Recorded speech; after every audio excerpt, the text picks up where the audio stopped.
Alex के पास पहुंच जाता है। ये दोनों एक दूसरे को देखकर काफी खुश होते हैं, लेकिन एलेक्स चलते चलते काफी थक चुकी थी और ठंड की वजह से कांप रही थी। टोल कहता है चलो वापस प्लेन में चलो, लेकिन एलेक्स कहती है कि हम काफी दूर आ चुके हैं, हो सकता है आगे हमें यहाँ से निकलने का कोई रास्ता ही मिल जाए, और वैसे भी हम वहाँ वापस जाकर क्या करेंगे। इसीलिए दोनों एक कमजोर उम्मीद के साथ आगे जाने लगते हैं। अब काफी दूर जाने के बाद इनको एक गुफा मिलती है। दोनों जल्दी से इसके अंदर जाते हैं और आग जलाकर शरीर को गर्म करते हैं। इन्हें काफी लंबा सफर तय करने के बाद आराम के लिए एक गुफा मिली थी। खैर ये दोनों काफी थके हुए थे, इसलिए इनकी आंख लग जाती है। इसके बाद सुबह होती है और फिर से दोनों आगे जाने लगते हैं, लेकिन इन्हें अभी तक कुछ ऐसा नजर नहीं आया जहाँ से इनको मदद का कोई जरिया मिले। ये लोग दूरबीन से आसपास देखते हैं।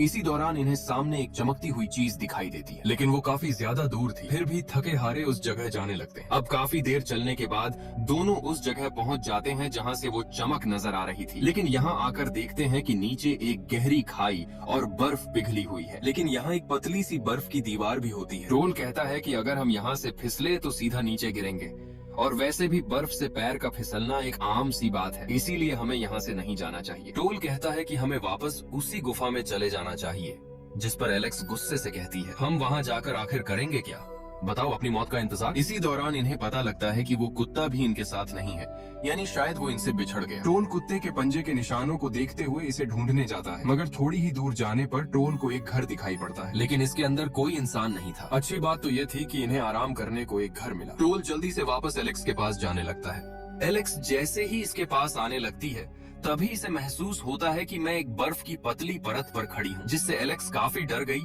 और अचानक से परत टूट जाती है, जिससे एलेक्स नीचे चली जाती है। ये देख टोल जल्दी से इसके पास आता है और इसे किसी तरह से बाहर निकालता है और इसे उठाकर घर के अंदर लाता है। यहाँ पर एलेक्स अभी बेहोशी की हालत में होती है, क्योंकि नीचे गिरने की वजह से इसकी बॉडी जम गई होती है। अब क्योंकि टोल एक डॉक्टर होता है, इसीलिए इसे एक इंजेक्शन लगाता है, जिससे कि इसकी बॉडी फिर नॉर्मल होती है और इसे होश आ जाता है। टोल इसके लिए खाना बनाता है, जो कि इसे इसी घर में मिला था।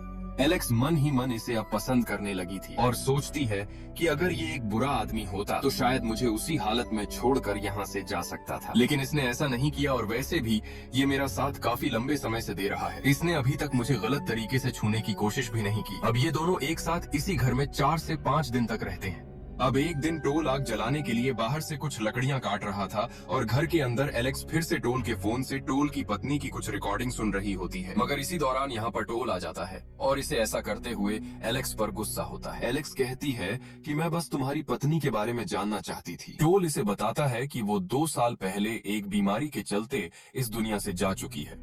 ये सुनकर एलेक्स को काफी बुरा लगता है और इससे माफी